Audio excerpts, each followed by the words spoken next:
A 2021 federal court judgment ordered the Social Security Administration to process benefits for a homeless man under the Disabled Adult Child Program. Yet years later, he remains in a tent while his official payment record stubbornly reads $0. The case of Landon Gray Robinson exposes a staggering bureaucratic paradox where a government agency can acknowledge a lifelong disability, activate an entitlement on paper, and then quietly divert the funds to a third party through an administrative glitch called double entitlement. The human cost of this administrative gridlock reveals a profound disconnect between the purpose of federal safety nets and their actual execution. The situation defies common logic. The Disabled Adult Child Program, often abbreviated as DAC, was specifically designed as a safety net. It allows adults who develop a severe, qualifying disability before the age of 22 to claim benefits based on a parent's Social Security earnings record. In Landon's case, that parent was Dar Robinson, a legendary stuntman who broke 19 world records and set 21 world firsts before his tragic death in 1986. Dar paid heavily into the system. The expectation is that those taxes provide a survivor benefit to a dependent child incapable of substantial gainful activity. Instead, the administration's internal mechanisms created an inescapable loop. The mechanics of that loop warrant strict scrutiny. How does an agency formally approve a disability claim but simultaneously set the payout to zero? The documents in the Robinson case point to a specific bureaucratic trigger involving the mother.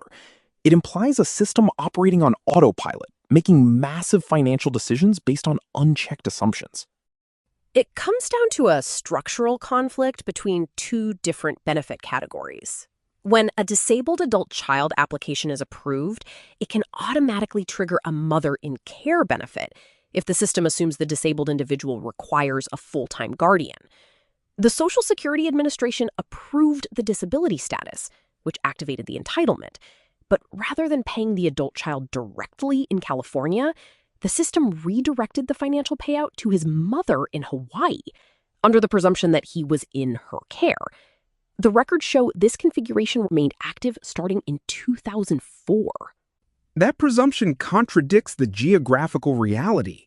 Paying a guardian in a different state while the disabled adult attempts to survive independently reveals a severe breakdown in verification. It forces the listener to question whether this is a localized clerical error or a symptom of a rigid algorithmic architecture that fails to audit its own decisions.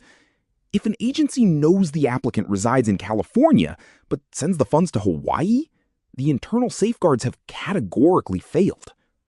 The evidence suggests systemic rigidity rather than a localized error. The Social Security Administration processes millions of claims annually.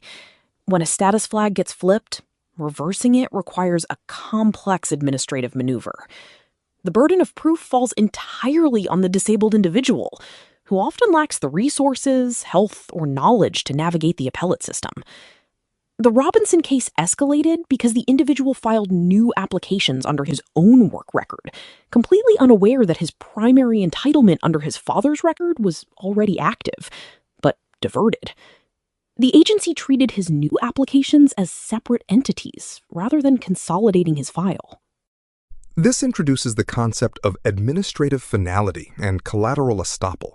The 2021 case, Robinson v. Saul, resulted in a federal court reversing the commissioner's decision and remanding the case. The court awarded attorney's fees under the Equal Access to Justice Act, acknowledging that the government's position was not substantially justified. Yet the agency failed to implement the court's order. Defying a federal mandate moves the situation from bureaucratic incompetence into the territory of ultra-virus action, where an agency acts beyond its legal authority. Legal scholars point out that once a federal court issues a sentence for remand under the Social Security Act, the agency is legally bound by the law of the case doctrine. The court determined the claimant was entitled to relief. However, the agency converted the recognized entitlement into a closed period. Regulations stipulate that disabled adult child entitlement cannot be terminated without a specific event, such as marriage to a non-beneficiary or a formal finding of medical improvement. Neither event occurred here. The agency lacked the statutory authority to arbitrarily close the period of entitlement. The friction between the judicial branch and the administrative branch is palpable here. The court commands an action, but the administrative machinery possesses the friction necessary to stall that action indefinitely. When a judge signs an order, the assumption is that the check will be cut and the housing secured. The reality is that the claimant must return to the very bureaucracy that denied them, asking that same bureaucracy to execute the judge's will. It creates an endless cycle of hearings, on-the-record decisions, and ignored mandates. That cycle inflicts immeasurable harm. The cultural impact of this systemic failure cannot be overstated. We are discussing individuals with severe, documented vulnerabilities. When the safety net functions as a labyrinth rather than a trampoline, the result is chronic homelessness, deterioration of health, and the stripping of basic human dignity. The stark contrast between Dar Robinson's legacy of calculated, precise physical risk and his son's involuntary subjection to bureaucratic risk highlights the arbitrary nature of institutional support. Dar Robinson invented the decelerator, a device using dragline cables to safely arrest a stuntman's fall without an airbag, completely changing Hollywood safety standards. He engineered safety nets for high-risk scenarios. It is a bitter paradox that the federal safety net designed to catch his son failed to deploy, leaving him in a state of perpetual freefall. The agency's refusal to correct the double entitlement issue functions as a decelerator that simply stopped working halfway down. The analogy is sharp and accurate. The Social Security Administration's rules regarding double entitlement were originally drafted to prevent individuals from claiming multiple full benefits simultaneously. The intention was fiscal responsibility. Section 43 of the relevant statutes outlines that a person shall not be entitled for the same period to more than one retirement or disability pension, and instead receives the most favorable one. But the application of this rule in the disabled adult-child context often results in the disabled individual receiving nothing, while a secondary party absorbs the funds. The rule meant to prevent double dipping instead facilitated total deprivation. Defenders of the agency's strict protocols argue that the scale of the Social Security system requires inflexible rules to prevent massive fraud. They maintain that requiring manual overrides for every conflicting claim would paralyze the system. This perspective prioritizes macroeconomic stability over individual outcomes, suggesting that some margin of error is the unavoidable cost of managing a trillion-dollar program. While macroeconomic stability is a valid concern, it fails to account for cases where the error is explicitly identified and ordered corrected by a federal court. Fraud prevention is paramount, but the Robinson case involves the agency ignoring its own benefit verification letters. The letters show the entitlement active since July 2004 with a monthly payout of $0. This is not a hidden error discovered decades later. It is an acknowledged state of affairs that the agency simply refuses to rectify.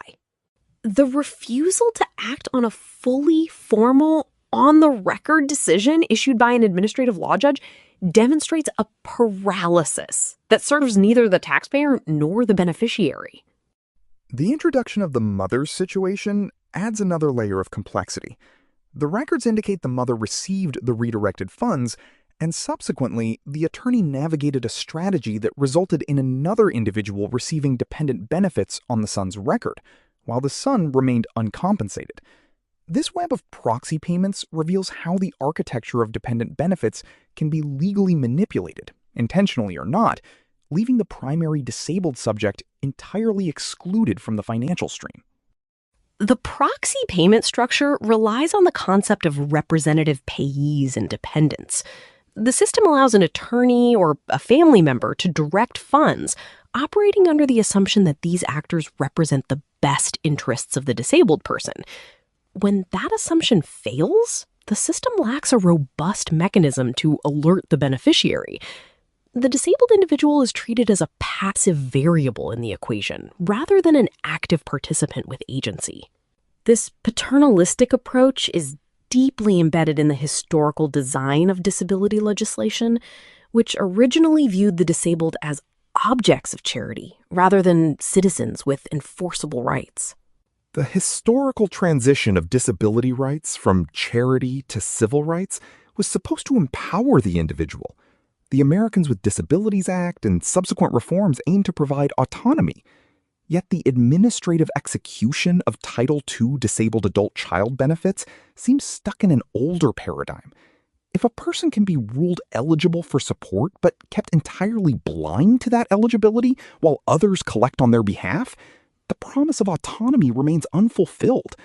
It exposes a flaw in the notification requirements of the Social Security framework. The notification failure is critical. When the initial claim was approved in California, the award letter was sent to the mother in Hawaii. The applicant received nothing. The lack of direct communication violates the fundamental principle of due process. Due process requires that an individual be given notice and an opportunity to be heard. By withholding the notice of approval and the explanation of the double entitlement, the agency effectively stripped the applicant of his ability to challenge the diversion of his funds. This procedural failure compounds the financial harm. This situation challenges the basic legal premise of administrative exhaustion. In cases like Carr versus Saul, the Supreme Court evaluated whether claimants must exhaust all administrative remedies before seeking judicial review. When the administrative remedies themselves are the source of the injury, and when the agency ignores court remands, the requirement to endlessly exhaust administrative options becomes a trap. The system demands compliance with its procedures while simultaneously demonstrating an inability to execute its own rulings. The exhaustion requirement is based on the idea that an agency should have the opportunity to correct its own errors before a court intervenes.